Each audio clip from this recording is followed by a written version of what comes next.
Ok, pessoal, bom dia, boa tarde, boa noite. Paulo Ricardo iniciando aqui mais um vídeo do canal, ok? Dessa vez vou fazer um formato diferente.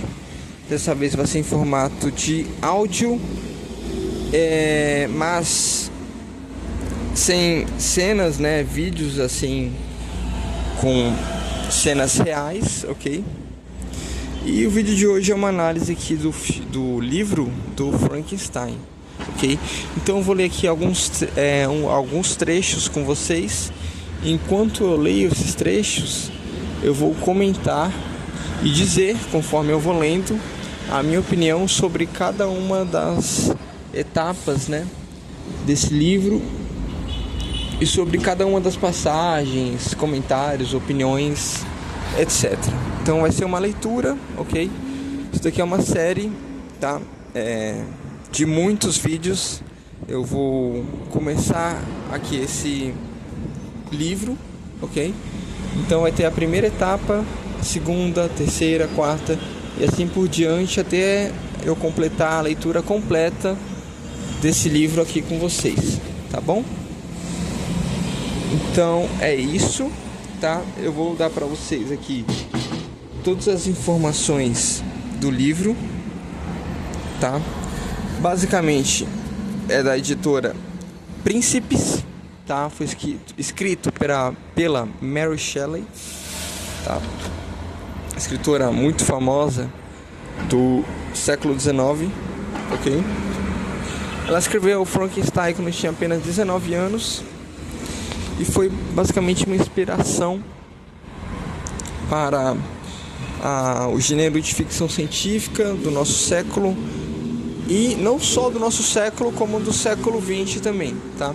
Então você vê muitas inspirações de ficção científica. Ela deu o primeiro passo para iniciar esse processo da ficção científica em si, até pela própria obra do Frankenstein, certo? E ela foi pioneira nesse ramo, tá? Uma escritora excelente. Infelizmente na sua época não chegou a ser muito reconhecida pela genialidade dela própria, né? Por conta, enfim, dos preconceitos relacionados às mulheres, mas ainda assim conseguiu ser uma pessoa muito influente no futuro, né? Futuramente no século XX e no século XXI, pelas obras que ela fez e publicou no Reino Unido, ok? Então eu vou ler aqui para vocês, tá? Os capítulos. Eu vou tentar aqui resumir para vocês basicamente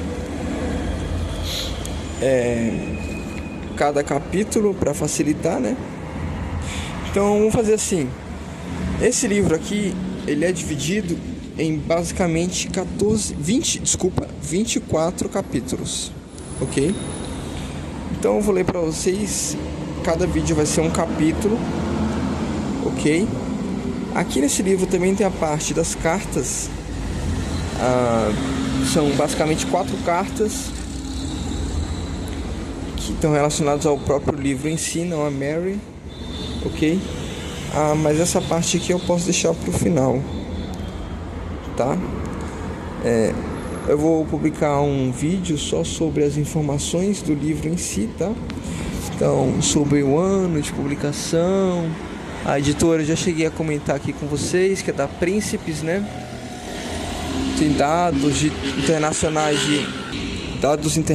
de catalogação na publicação, enfim, nomes, tal, a parte técnica, né? Direitos autorais, enfim, tá? Mas eu vou começar aqui com os capítulos com vocês, tá bom? Então vamos iniciar o capítulo 1. Capítulo 1, Frankenstein. Sou cidadão genebrino, pois minha família é uma das mais ilustres da República de Genebra. Por muitos anos, meus antepassados foram conselheiros e administradores desse cantão suíço, e meu pai ocupou vários cargos públicos com dignidade e respeito. Todos o conheciam pela integridade e pela incansável dedicação aos negócios públicos. Passou a juventude eternamente ocupado com os assuntos de seu país. Várias circunstâncias fortuitas o impediram de se casar cedo. Foi só no ocaso da vida que ele se tornou marido e pai de família. Como as circunstâncias do casamento ilustram o caráter dele, não posso deixar de relacioná-las. Um de seus amigos mais íntimos era comerciante que, por causa de inúmeras desventuras, saiu de uma situação de prosperidade para mergulhar na pobreza. Esse homem, que se chamava Belfort, era possuidor de uma energia insuperável, da qual se orgulhava, mas não suportava viver na pobreza e no esquecimento, no mesmo país onde antes se destacara pela posição e generosidade. Depois de pagar suas dívidas, agindo portanto de maneira mais honrada, ele se retirou com a filha para a cidade de Lucerna, onde vivia incógnito e na penúria. Meu pai nutria por Belfort a mais verdadeira amizade e ficou extremamente consternado com a partida dele nessas circunstâncias infelizes. Lamentava amargamente o falso orgulho que levara o amigo a uma conduta tão pouco digna do afeto que os unia.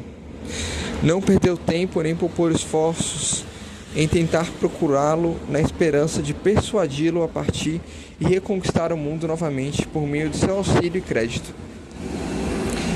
Belfort havia tomado medidas eficazes para se esconder, e meu pai demorou 10 meses para descobrir sua toca.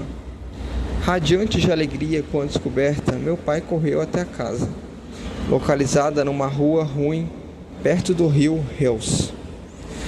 Quando entrou, só encontrou miséria e desespero para recebê-lo. Belfort tinha guardado apenas uma pequena soma de dinheiro resultante da ruína de sua fortuna, o suficiente para sustentá-lo por alguns meses, na esperança de obter algum emprego respeitável na loja de um comerciante. Esse intervalo de tempo, porém, foi gasto em inatividade. Seu sofrimento só intensificava e o ressentia mais quando ele tinha tempo livre para refletir.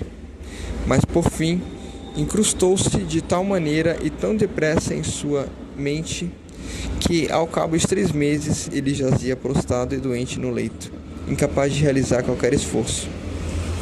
A filha cuidava dele com a maior ternura, mas desesperava-se ao ver suas poucas economias diminuírem rapidamente, sem nenhuma outra perspectiva de apoio.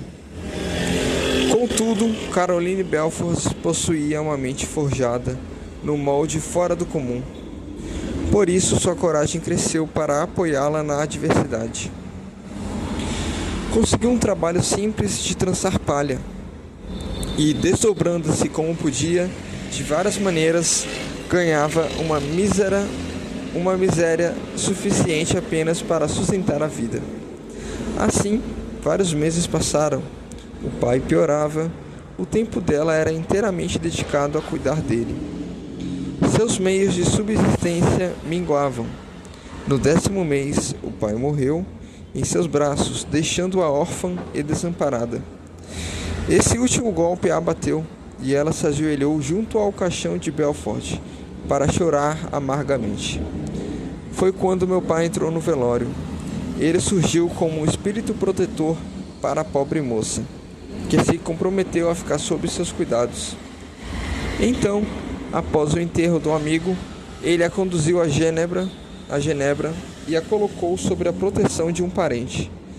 2 anos depois desse episódio, Caroline se tornou sua esposa.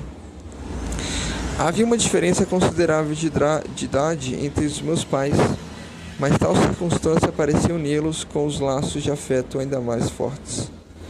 Havia um senso de justiça e integridade na mente de meu pai, que exigia que ele admirasse muito uma criatura para poder amá-la fortemente. Talvez, em anos anteriores, ele tivesse sofrido com a descoberta tardia de alguma indignidade de uma pessoa amada, e por isso estivesse predisposto a atribuir um valor ainda maior àquilo que experimentava. Em seu apego à minha mãe, ele dava demonstrações de agradecimento e adoração que diferiam completamente do gosto afetuoso da idade. pois eram sentimentos inspirados em reverência às virtudes dela e ao desejo de, em certa medida, ser o meio de recompensá-la pelo sofrimento que ela havia suportado, mas que só acrescentava uma graça indescritível ao seu comportamento. Tudo foi feito para atender aos desejos e à conveniência dela, e ele se esforçou para abrigá-la como uma planta exótica cultivada pelo jardineiro, protegida de cada vento mais forte e cercada de tudo que pudesse levá-la a animar alguma emoção prazerosa em sua mente terna e benevolente.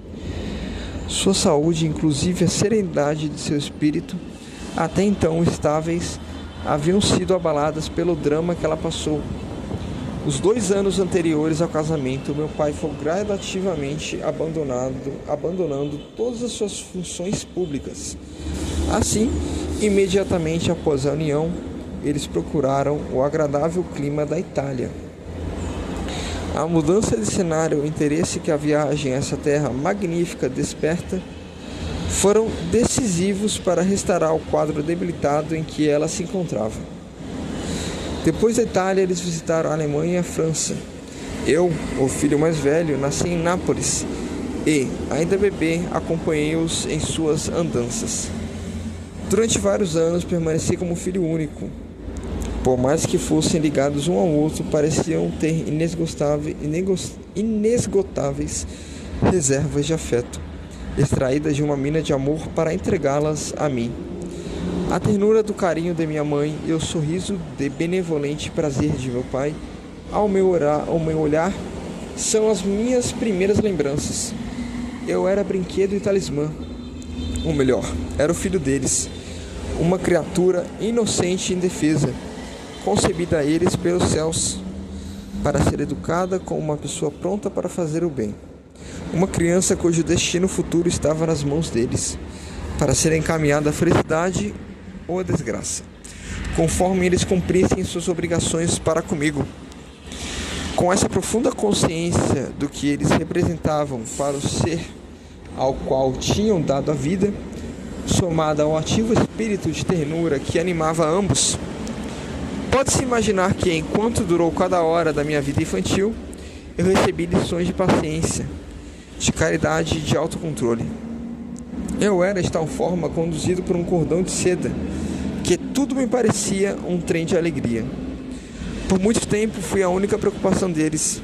Minha mãe queria muito ter uma filha, mas eu continuava sendo o único herdeiro. Quando eu contava aos 5 anos, numa viagem além das fronteiras da Itália, meus pais passaram uma semana nas margens do lago de Como. A predisposição para a bondade deles muitas vezes os fazia entrar em casas de gente pobre. Isso, para minha mãe, era mais do que um dever, era uma necessidade, uma paixão. Ela se lembrava do que sofrera e de como foi socorrida. Agora era a vez dela agir como um anjo da guarda para os aflitos. Durante um passeio no campo, um casebre pauperimo à margem de um pequeno vale chamou-lhe a atenção pelo fato de ser particularmente acanhado, enquanto que o número de crianças seminuas reunidas ao redor falava por si só da penúria em sua pior forma. Um dia, meu pai viajou sozinho para Milão. Então minha mãe e eu visitamos essa moradia. Lá ela encontrou um camponês e sua esposa, alquebrados pelo trabalho duro, atordoados por tantos cuidados e tarefas, distribuindo uma refeição escassa para 5 filhos famintos. Entre eles havia uma menina que despertou bem mais interesse em minha mãe do que aos outros. Ela parecia de um tipo diferente. Hoje mais eram 4 garotos de grandes olhos escuros. Essa menina era magra e de boa aparência. Seu cabelo era mais dourado, mais brilhante. Apesar da pobreza das roupas, ela parecia ter uma coroa de princesa colocada em sua cabeça. Suas sobrancelhas eram bem delineadas e os olhos azuis eram tranquilos.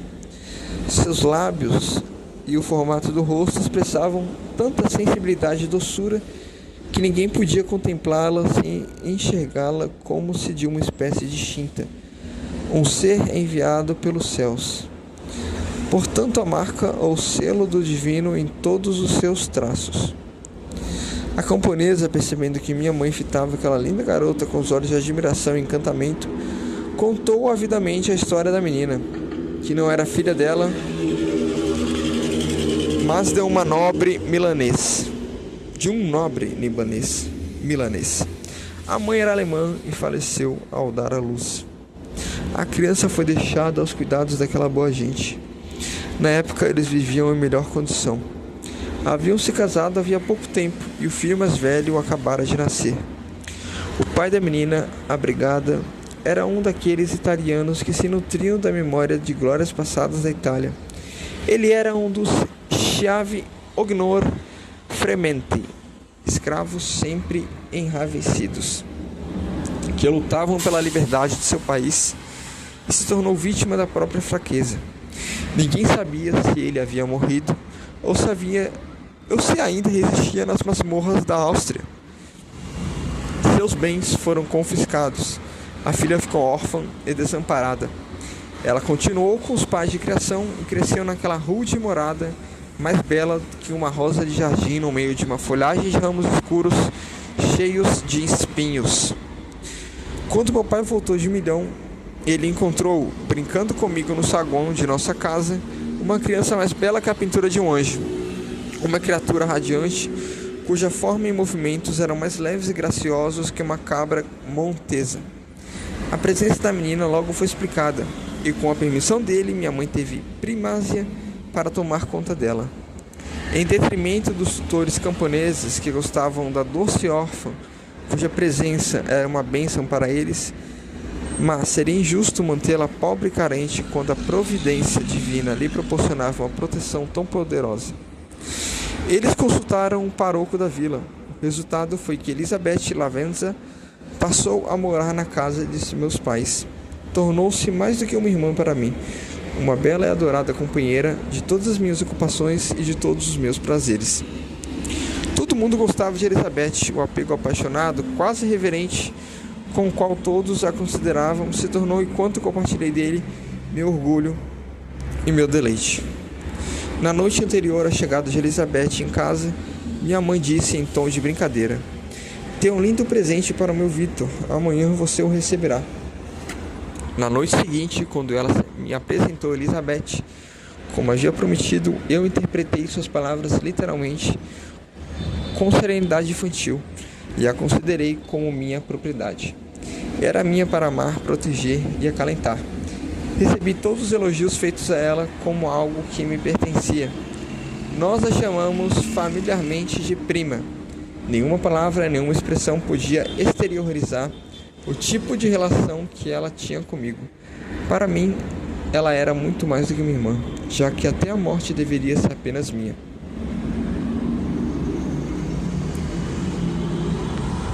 Pessoal, esse foi aqui a leitura do primeiro capítulo do livro, tá? Eu vou ler com vocês, até porque é algo assim que eu quero expressar, tá? É um livro assim que eu realmente gosto, tá? Assim, conseguiu transmitir muitas coisas pra mim, muitas mensagens realmente muito importantes, assim, muito lindas. E bom, enquanto o YouTube não for de censura, eu vou continuar expressando aqui meus pensamentos, tá? O que eu acho do livro, é um livro realmente incrível, extremamente bem feito, sabe, poderoso, que eu realmente gosto. Recebi influência até de algumas pessoas para ler ele, né? E também teve uma pitada aí da minha professora também, para a leitura, até o interesse do livro, né? E eu vou comentar aqui com vocês o que eu achei de algumas partes desse capítulo que eu li com vocês. Bom, não necessariamente vou fazer em ordem cronológica, tá? Mas como vocês ouviram, o capítulo que eu acabei de ler para vocês, eu vou dizer aqui meus pensamentos sobre algumas partes. Primeiro dá para entender aqui que a história se passa na Suíça, né? Então já inicia o capítulo contando sobre a República de Genebra, né? Genebra é uma das cidades suíças, né? Fica ali no centro da Europa, divisa com a França, a Itália, enfim. Uma região montanhosa, com uma geografia perfeita para tornar o país desenvolvido. E aqui se passa em Genebra, né? Dá pra perceber em Genebra. Dá pra perceber alguns personagens aqui importantes também, como Belfort, Elizabeth também, que é a menina pequena, né? E toda essa história é narrada pelo... Vou dar alguns spoilers, pelo cientista que futuramente acaba criando o Frankenstein aqui no livro, né? Ok. Além desses personagens, também tem o pai e a mãe, né, do protagonista, que ainda não foi dito o nome, mas obviamente é o Dr. Frankenstein. E é isso, pessoal. Conta basicamente a parte da Itália. E dá pra perceber um possível desenvolvimento aqui de um romance entre ele e a Elizabeth, né? Então, pessoal, é isso. Então, basicamente, essa é um resumo breve aqui do livro, né? É um capítulo muito bom para leitura. Obviamente, caso você tenha um tempo livre, né, para ler. Mas é um livro que eu realmente gosto muito e recomendo para todos vocês, tá bom? É isso e até o próximo capítulo, pessoal. Tchau!